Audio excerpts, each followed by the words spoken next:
Hey, Duffman here. Now, towards the end of the Pinhoti Trail, you come to Dalton. You've taken a whole lot of road walk, and right before you get into the woods is a very historic area, northwest Georgia, called Dennis Mill. And it's your last chance for a little bit of luxury before you head back into the woods. Let's take a look at this real historic and just super cool place.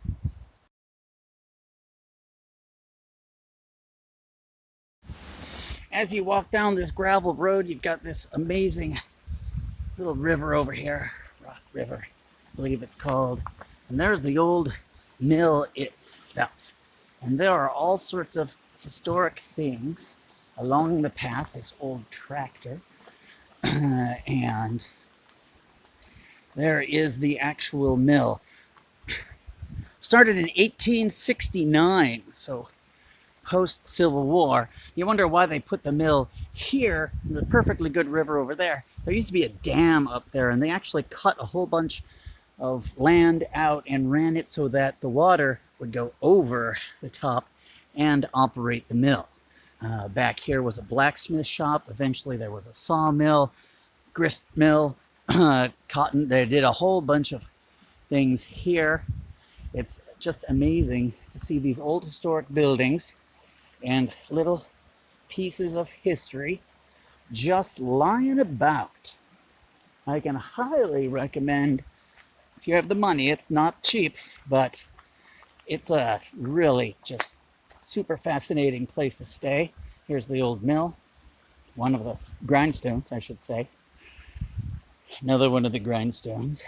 This used to be the blacksmith shop. Apparently, I don't know how much of it is still original, but it looks fairly modern. If you see down here, we've got the old original. They used this too. There was a little wheel apparently here as well to do something for the blacksmith shop. I'm guessing power the bellows. And I'll walk up the road and show you my cabin. As I come up the hill here, there is my humble abode. And you will see it's not so humble. Down there, on the branch of the river, picnic tables, a place to go in the water. The next camp is over there. More picnic tables. There's always cool stuff, historical things around. As we go up the stairs. Now this cabin is obviously meant for more than one person. But, you know, COVID and times being what they are. And I left the door open. Come on in. And we've got the front room, television, fireplace, and we've got the kitchen area. Do all sorts of stuff. Bring your own food. There's my food bag all spread out on the table, and most of my stuff laid out on the floor because I had it out here to dry because I got totally soaked a couple nights ago. This is the side porch. Little private little back area, sort of private. I'd say it's private because ain't nobody else here. And if we come into the back rooms, you've got this bathroom with a shower and a little room with a queen bed that I'm not using, a small half bath, and king size bed. You can tell I'm only using part of, and my camping equipment is using the other part of. And it's all pretty nice. Oh, and forgot to washer dryer, should you need it. A little soap up there. And plenty of books, some games, some puzzles, and this amazing, beautiful cabin, this area. It's over $100 a night, but I just so happened to have the money, figured I needed it. I saw a woodpecker, one of the great big ones, the white with a little dark back and the red on the cap. Supposedly there's some bears around and whatnot, but we had a humongous thunderstorm, so I don't think I'll be seeing much more. of them.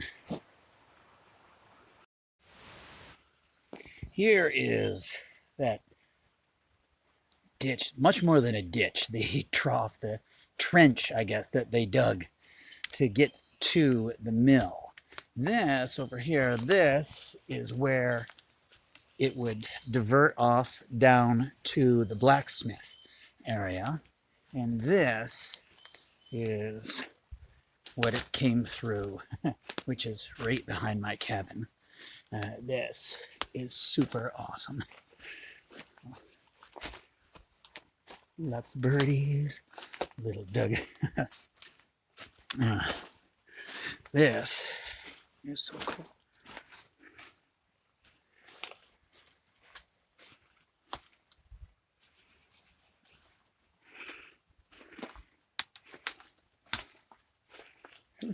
Ooh.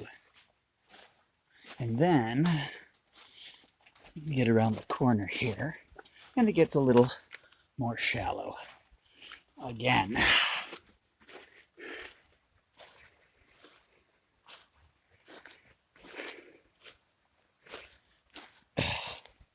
Pretty cool stuff here at Dennis Mill.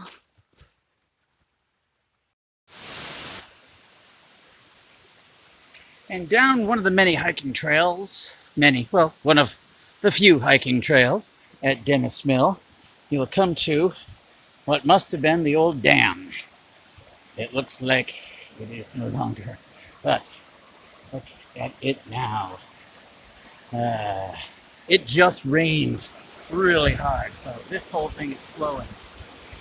Right, overflowing its banks just a little bit. Pretty darn cool.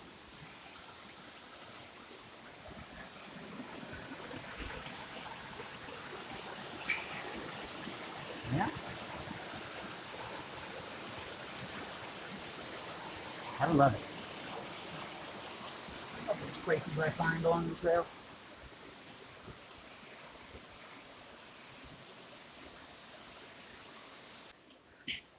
In its prime, apparently, this mill did a little more than 4,000 bushels of wheat and 10 times, 400,000 or so bushels of corn in a year. So you can see why it was so important to the history of this area.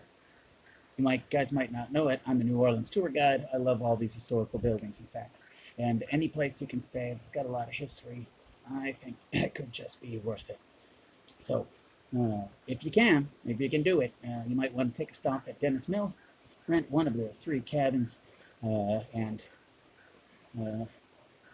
kick back in luxury before getting back on that very last leg of the trail. Okay? Duffman walk in. Take care of yourself. Take care of the planet. Leave no trace. Hey, I'm making this little video so you can hear the sounds of the forest.